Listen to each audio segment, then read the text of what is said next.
So we've just performed Anagarika ceremony, a formal taking of the 8 precepts for Kantiwaro.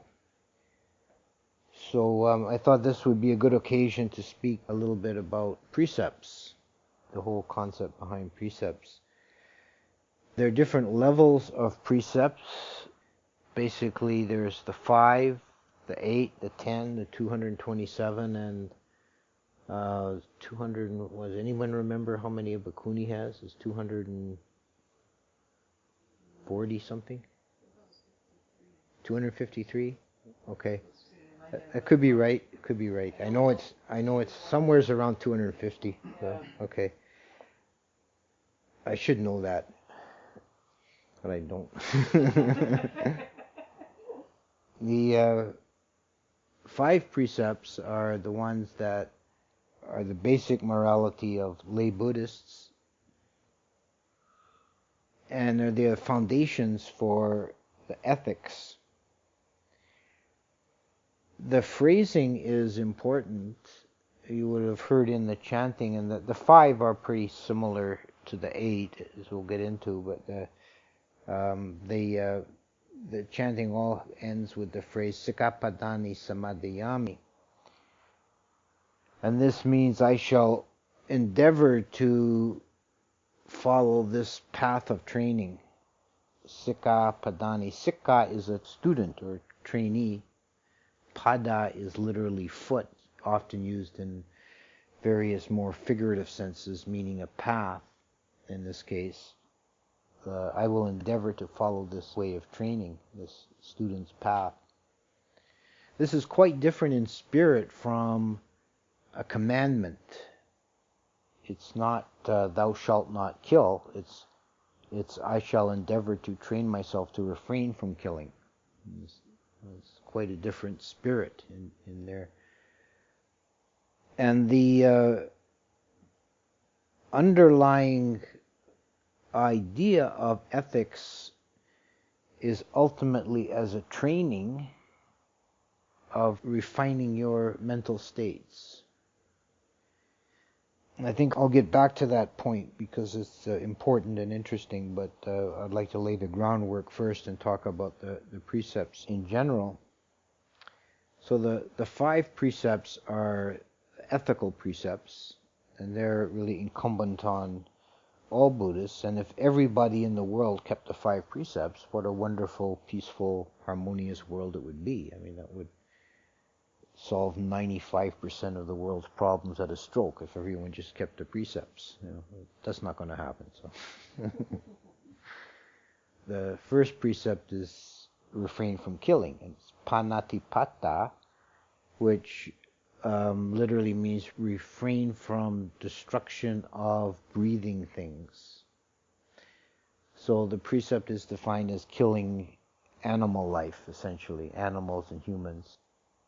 And that includes insects and low creatures like that. It doesn't cover plants. It doesn't cover bacteria.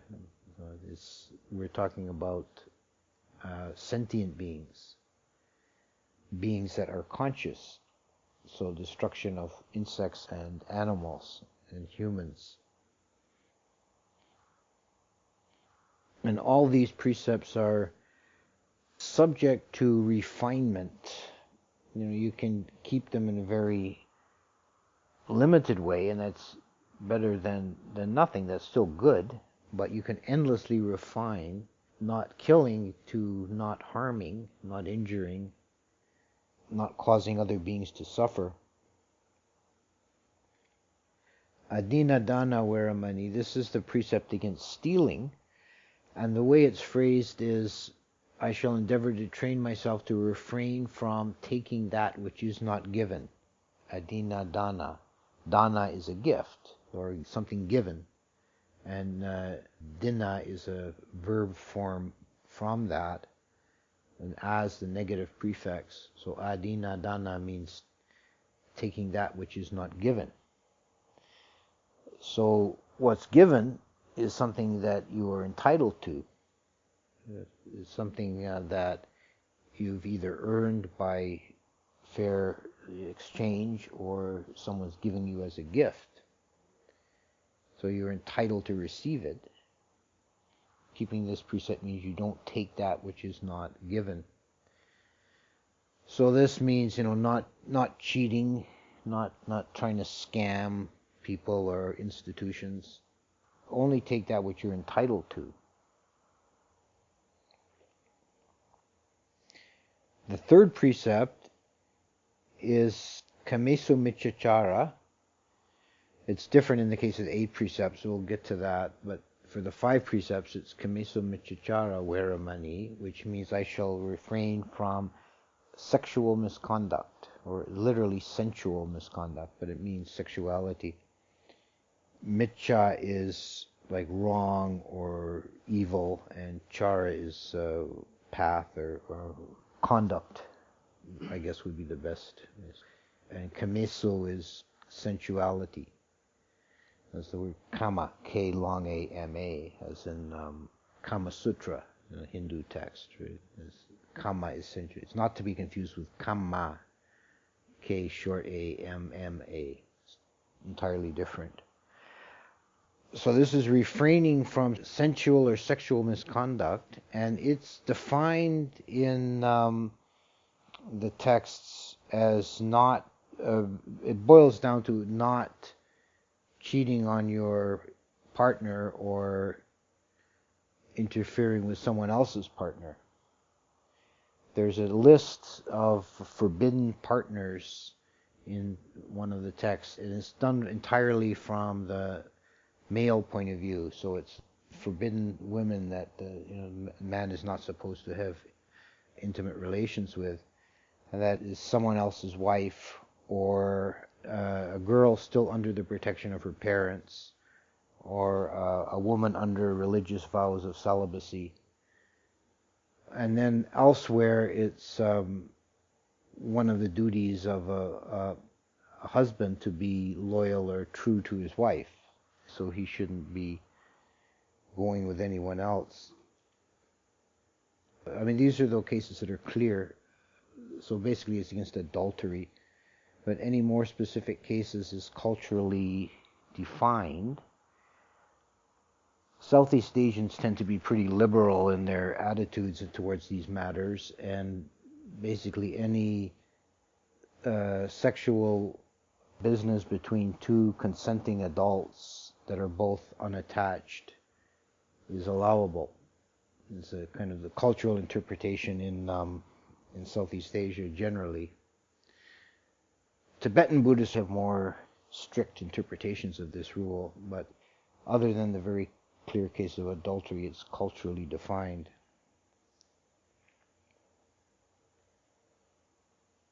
Musawada Veramani is the precept against false speech.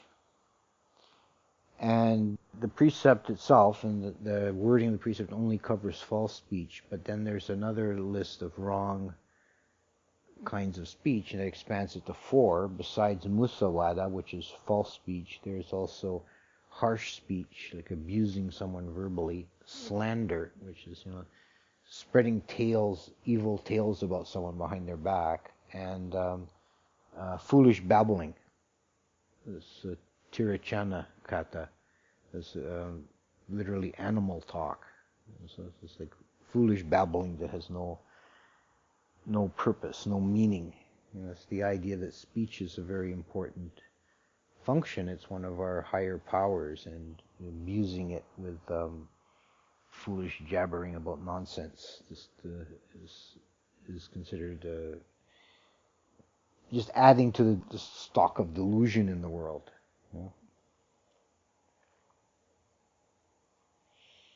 There's a long list somewhere of examples of tirachanakata, and things like speaking about battles, speaking about the origins of the sea and the world and the sea, telling stories heard at the well, and on and on. It's quite a long list. And speaking of vehicles, speaking of cities far away, speaking of kings and so on, and part of it is speaking of perfumes and unguents. And whenever I see that list, I always feel quite good about myself. I never ever talk about perfumes and unguents.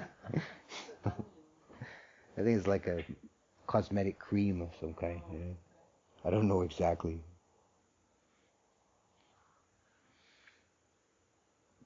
So musawada weramani, but the most important one is false speech. That's always emphasized. It's not to misrepresent the truth as you know it. Then the fifth precept is Sura Mariya Majjapamatadana, which is the refraining from intoxicants.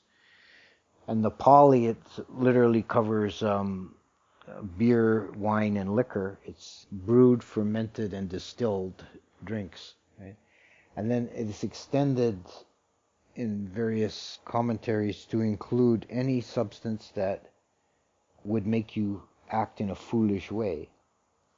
And this is illustrated by the origin story of the rule in the bhikkhu's rules against drinking liquor. The story is that there was a monk who was a stream winner, a Sotapanna, and he had psychic powers. And he did a service to the village by taming and driving out the naga that had occupied their bathhouse. And incidentally, one of a number of incidents in the canon of some monk with psychic powers, or the Buddha, or one of the Arahants driving out a naga from a bathhouse. Apparently this was a common problem at the time. Naga is like a fire-breathing serpent, a dragon sort of creature. So he drove the naga out of the bathhouse. So the villagers got together and said, he did such a wonderful service. When he comes for alms round tomorrow, we should give him something special. What is it that the monks never get, or very seldom? And he says, well, we could give him this toddy. This is the way they translate it. I forget what the Pali is. It's like an alcoholic drink. We'll give him a toddy when he comes. So every house he went to, they give him a glass of toddy. So of course, by the time he got back to the monastery, he was kind of staggering around, and he fell down on the floor and fell asleep, snoring with his feet pointed toward the Buddha. And the Buddha said, what is going on with this monk? He's always been previously so well behaved, and here he is lying like a pig, snoring with his feet sticking out towards me, which is very rude in Asian culture. And the other monks said the villagers have been giving him toddy. So then the Buddha laid the rule down. He says, you can see how this toddy makes you behave, so nobody's to drink liquor. So the idea is any substance that would make you act in an unbecoming manner, act foolishly, or lose your decorum, is considered covered by the rule. So these are the 5 precepts, and they're the ethical precepts, and they're the foundation of all the rest. The 8 precepts, which Kantiwaro just undertook formally, are renunciant precepts. They cover the ethical ground, and they also add to it a renunciant aspect, which has nothing to do with ethics, but has to do with sense restraint. And it's very, very useful for anyone who wants to do a period of meditation to keep the 8 precepts. They're a great aid and help during the period of meditation. You can take them formally at the beginning of the retreat or not. It's helpful psychologically if you take them formally. But they are very useful because one of the key factors for making progress in meditation is sense restraint. And meditation is an inward-going exploration, and as long as you're going out through the senses, seeking diversion, and it's not even sensuality, it's just looking for diversion or something of interest, or just kind of keep your mind occupied with things outside, then you hinder the inward going, the inner silence. So besides the ethical factors, we add some formal restraints in the 8 precepts as an aid to sense restraint. Indriya samvara is sense restraint, and that's what's critical, and the 8 precepts are an aid to that. So instead of the 3rd precept, instead of sexual misconduct, It's phrased as abramacharya, which means celibacy. Brahmacharya is celibacy because the Brahma gods have no gender, they have no sexuality, so they're completely neuter. There are no male or female there, they are all just reckoned as beings. So one who is keeping celibacy ideally is like a Brahma god in that respect. So is refraining from any sexual activity is abramacharya, or brahmacharya is refraining. Ab is the negative because of the way the precepts are phrased. I shall refrain from abramacharya, from not being celibate. Right? So that's the third precept. Then there's an additional precept, number 6, vikalabhojana, Veramani. Vikalabhojana means eating at the wrong time. And basically means between dawn and noon. Those are the allowable hours for eating. When the sun first starts to brighten the sky to solar noon. This was a rule laid down for the bhikkhus, and it's part of the 8 precepts. So it's doing a half-day fast every day. You stop taking nutriment after 12 noon. And one who is following the 8 precepts is basically following the same food regimen as the bhikkhus. This is very helpful for developing meditation because you can basically put aside everything to do with food. You know? When I was a layman, I did a long retreat here under Kema's guidance. And when I started the retreat, I was eating 3 times a day.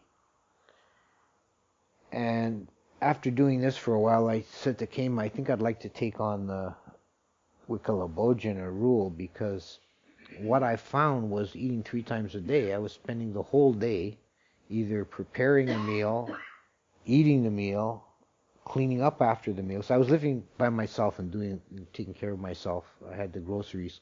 People were helping me insofar as they brought the groceries, and I made my own food.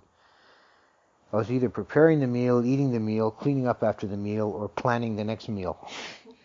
And this was like all day. So I actually, now that I've been for many years doing the 1 meal a day, I don't know how people do it in the world with 3 meals a day. You must be always obsessed with food constantly. Plus snacks. The advantage of the vikalabhojana, or even the refinement of that, which is the 1 meal practice, is you get it over with, done, gone, rest of the day free. Not bothered with it. You know, let's face it, taking food is we take pleasure in food, but it's basically a burden. It's a bother. We have to stuff this stuff in our mouth and digest it. And, you know, a day or 2 later, it goes down the outhouse hole. So Brahma gods don't have to eat. This is another benefit of their existence. They're free of that burden as well. They're free of the burden of sex, and they're free of the burden of food. How wonderful for them.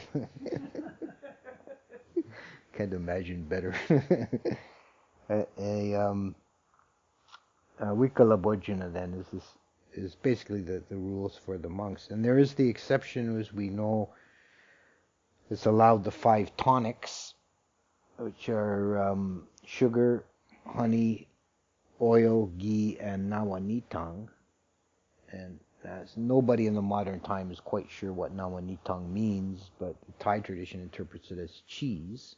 It's some kind of a dairy product. Somebody who has studied this come to the conclusion that it was probably something close to cottage cheese. Some kind of runny cheese, but who knows? It's some kind of dairy product. The Burmese say it's butter. So Burmese tradition, they don't take cheese in the afternoon, but they're allowed butter. It seems kind of nauseating. Butter with nothing by itself. But there we go. The 7th one is Nachagita Vadita Visukadasana Malaganda Vilepana Vibhusadasana, is the portmanteau sort of precept against entertainments and cosmetics, self-beautification.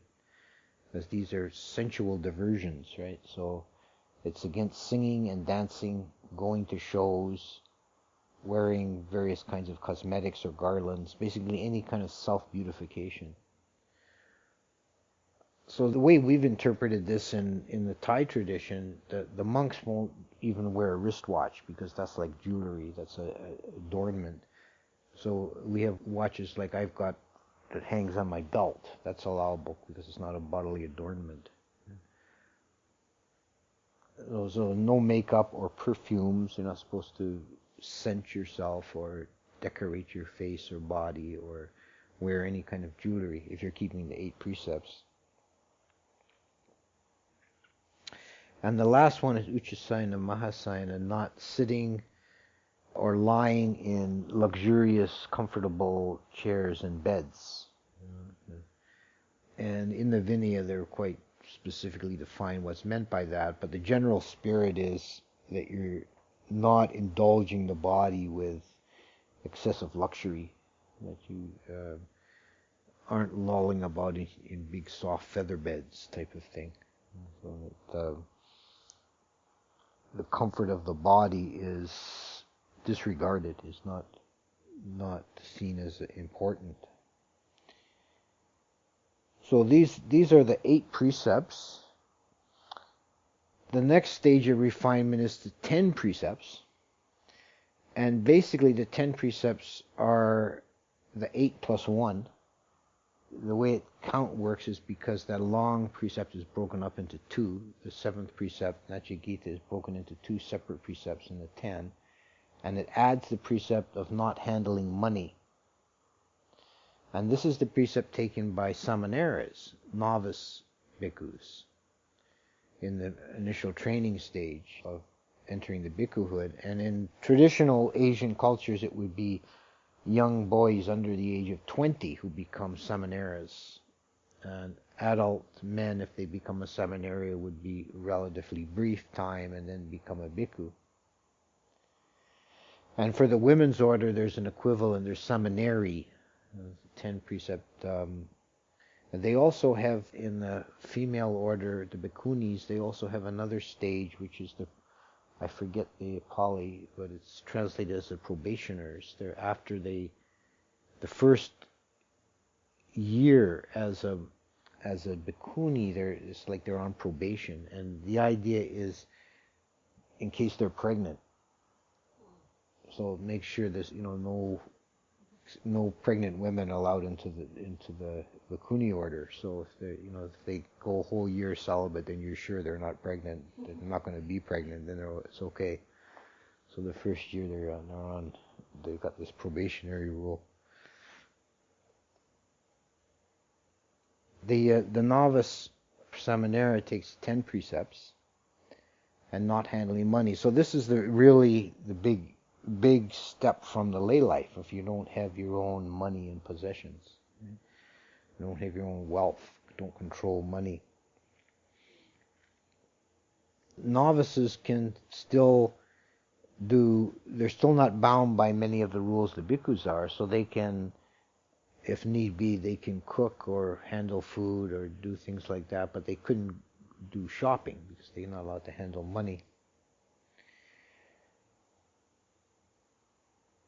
Then the bhikkhu, taking 227 precepts, the bhikkhu ordination is, we say ordination in English, it's really a misnomer. The ceremony is called upasampada, which means acceptance, admittance. It's the order of bhikkhus accepts the new aspirant into their group. And the ceremony physically shows that. The monks are sitting around in like a horseshoe, and the new aspirant is standing outside and does the chanting. And then when he's admitted, he can come into the circle. And the 227 precepts, they constitute what's called the patimokkha. And those rules have a hierarchy of levels. There's some rules are more serious than others, and there's several different layers. The most trivial rules are the Sakya rules that are basically etiquette. And one who breaks the Sakya rule, there's no other penalty than just being aware of it, making an effort not to do it. And it only becomes really an offense if you do it deliberately, repeatedly, scoffing at the etiquette. And there are things like around eating, not taking over large mouthfuls, not making loud noises while you eat, and things like that. And also about wearing the robes properly, and not dragging them around on the floor and so on. And various rules around teaching, like the teacher should sit in a higher seat than the listeners. And that's really one of the functions of this sitting cloth that we always sit on. Is just so it's a symbolic raising of you're one layer higher. So, and those are the most trivial rules. Then there's a large number of rules that are pachityas, that are the middling rules. And those are the bulk of the rules. Then there are more serious classes of rules, are the parajikas and sanghadisesas. The parajikas are only 4 in number. Those are the most grievous rules. If a bhikkhu breaks a parajika rule, then he's immediately not a bhikkhu anymore. It's not even correct to say that he's disrobed, because there's no disrobing necessary. Just by breaking the rule, he ceases to be a bhikkhu. And if he doesn't admit it and carries on, he's just faking it. His bhikkhuhood is ended at the moment of breaking the rule. Those rules are killing a human being, stealing anything above a sum which is defined as what is it? Is it a kahapana, or no? It's a masada. There's a unit of money. It's defined, and there's been a lot of debate about what that means in modern terms. But if you take it by weight of gold, which is the only standard to use by, it would be something like, in current money, it would be something like $10 or $20. So that any stealing is an offense, but stealing beyond that trivial amount is considered to be an expulsion offense. And any kind of penetrative sexual act is the third one, is the parajika, any kind of intercourse. And any kind of lesser sexual activity is also an offense, and some of them are sanghadisesas, which are serious offenses but not expulsion offenses. And then the fourth one is falsely claiming to have various stages of enlightenment or psychic powers or jhanas, if one makes false claims about these things. Yeah. So it's kind of directly parallel to the 5 precepts. They're not killing, not stealing, not having sexual intercourse, and not lying about certain things. So those are the most serious rules. And there's 13 sanghadisesas, most of which are sexual activity short of intercourse. And a monk who breaks a sanghadisesa, it's a serious offense, and they have to undergo a probationary period and have a ceremony of rehabilitation. And it's basically humiliating for the bhikkhu, is having to confess some sort of sexual misdemeanor in front of a large group of other bhikkhus. And it has to be rehabilitated. It has to be before a group of 20 bhikkhus. You have to confess your dirty little secret in front of 20 bhikkhus, and then after undergoing the probation, and then you're rehabilitated. So those are the 227 rules, and the ones for the bhikkhunis, additional rules, mostly concern factors of female biology that wouldn't apply in a male case. Things like rules about extra cloth they're allowed for menstrual cycle. And also there's some rules that are for protection of women, like the bhikkhunis are not allowed to live alone in remote places because of the danger of being attacked and raped. They have to have at least a partner, or better to live in a community, but they're not allowed to live alone. So these are the various levels of precepts. Now, I said at the outset I'd get back to this point about the purpose of precepts is essentially of training the mind. And I think this is an interesting point to contemplate.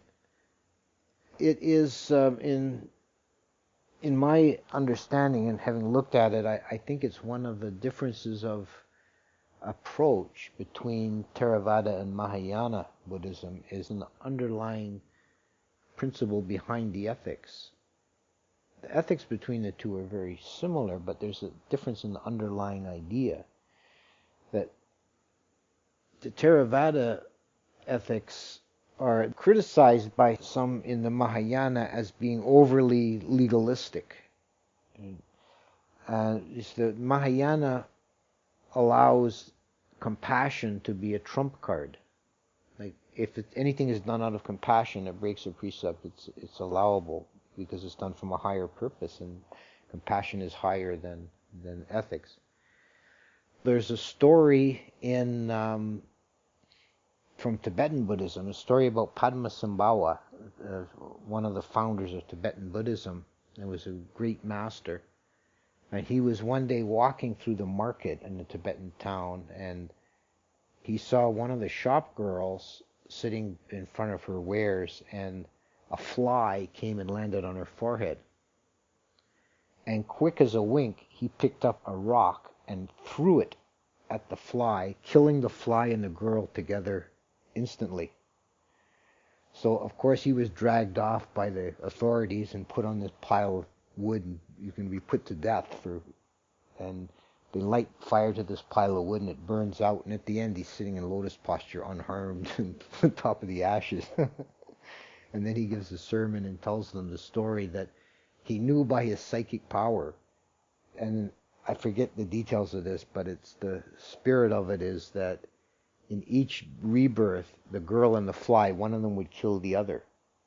They were a deer and a lion, and they were like a bandit and his victim, and they kept changing places. The killer in one life would be the victim in the next. And this cycle had been going on for aeons of time. And the girl was just about to slap the fly and carry on this thing. And he knew with his psychic power and his great compassion that the only way to liberate these two beings was to kill them both together instantly. And that would break the cycle. Now that story is no way that would ever be found in any Theravada source. That's just like way out there. And there's other things in Mahayana similar to that. So even, my feeling is that even if the Theravada comes across sometimes as being legalistic and sticking to the letter of the law, it's safer. It's safer. If you allow compassion as a trump card, then you get away with anything, right? You can commit any sort of misdeed and then find some way to justify it out of compassion. So with the Theravada, it's always best to interpret the ethics, the rules, in a literal way and follow the letter. Now, understand the spirit, make sure you're in accord with the spirit, but keep the letter of the rule. Don't look for loopholes. Don't play with it. If you're going to keep the precepts, keep them as they are stated. And the purpose is essentially training the mind, because and this is another perhaps a difference, because the ultimate purpose of the ethic is from point of view of the actor, like the person who is undertaking deeds makes their own karma. So you don't refrain from killing the mosquito for the mosquito's sake. Mosquito don't really know if it's it's such a short-lived and miserable kind of existence. It's not a big deal from the mosquito's point of view whether you swat it or not, really. But if you're swatting mosquitoes, you're committing active killing. You must raise a mind state of destruction in order to do that. So you're corrupting your own mind state. And this is the same with all the precepts, that the ultimate reason for it is to protect your own mind state. And this serves as a foundation for meditation. And it works in a very regular order. At first you have to have good sila, or you won't make progress in bhavana, in meditation. And you have to have good meditation, or you won't have panya, wisdom. So one builds on the other. The three levels build one on the other.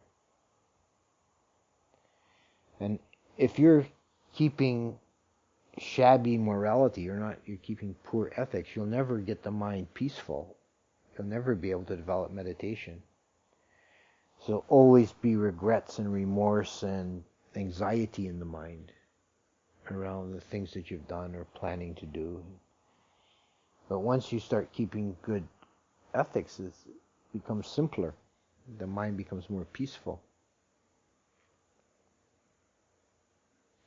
This is the primary benefit of keeping precepts, but it also has huge ramifications in the life and in the relations with others and in the external world. Because it's all about, the literal keeping of them is about relations to the outer world and other beings.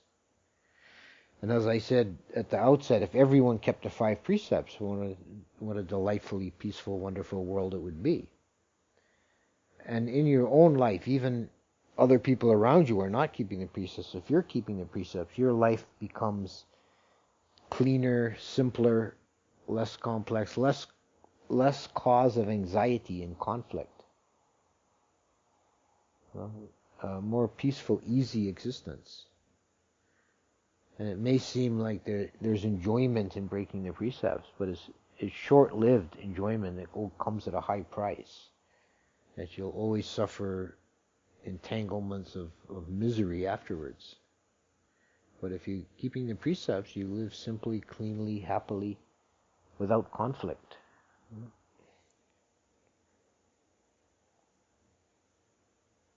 If a person is serious about practicing with this, trying to keep the precepts, then when they break a precept, they should be conscious of it and make a new resolution. You can take that precept by itself again to renew it. You don't have to do it in public or in front of anybody. You can just do it in your heart, or make a little ceremony in front of a Buddha image. You've told a lie, so then just repeat the precept Musawada Veramani and start afresh from that point.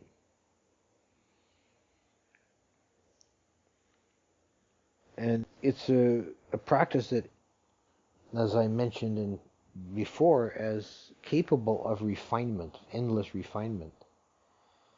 And this is part of the daily life practice, is trying to refine your precepts. For example, not taking that which is not given should include not taking up someone's space or their time, unless they wish to share it. Not wasting someone's time if you're taking that which is not given.